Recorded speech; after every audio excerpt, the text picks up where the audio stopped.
धन्यवाद। पक्ष कुणाचा झेंडा कुणाचा, पक्ष कुणाचा झेंडा कुणाचा, कोण कुणाचा दास होतो। पक्ष कुणाचा झेंडा कुणाचा, कोण कुणाचा दास होतो। बरबटलेल्या माणुसकीचा लोकशाहीला मात्र वास येतो। बरबटलेल्या माणुसकीचा लोकशाहीला वास येतो। यानंतर मी या ठिकाणी कविता सादर करतोय। माझ्या कवितेचं नाव आहे रक्ताळलेल्या जखमांची मलमपट्टी। माझ्या कवितेचं शीर्षक आहे रक्ताळलेल्या जखमांची मलमपट्टी। जन्मजात इंजिनियर असलेलो मी, जन्मजात इंजिनियर असलेलो मी आता घेतोय माप।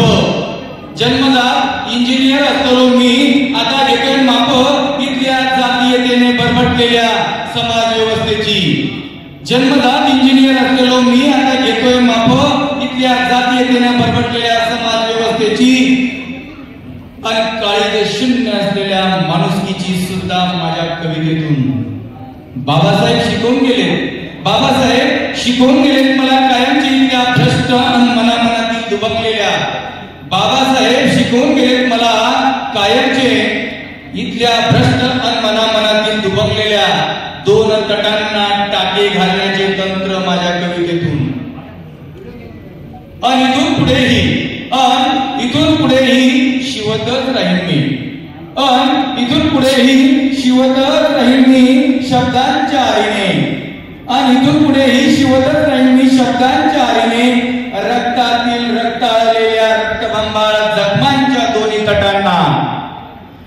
आणि इथून पुढेही शिवतच राहीन मी शब्दांच्या आईने रक्तातील रक्ताळलेल्या रक्तबंबाळ जखमांच्या दोन्ही तटांना। भावनांचे अस्त्र लावून एक जीव होईस्तोवर माझ्या कवितेतून बुटांना गरम पट्टीचे डाग देऊन एक जीव करावी। बुटांना गरम पट्टीचे डाग देऊन एक जीव करावी अशी मी सुद्धा करत असतो विस्कटलेल्या समाज व्यवस्थेची डागडुजी। मी सुद्धा करत असतो विस्कटलेल्या समाज व्यवस्थेची डागडुजी।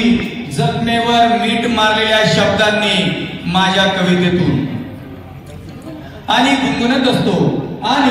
गुणगुणत असतो भीमरायांच्या गीतांची प्रेरक कहाणी।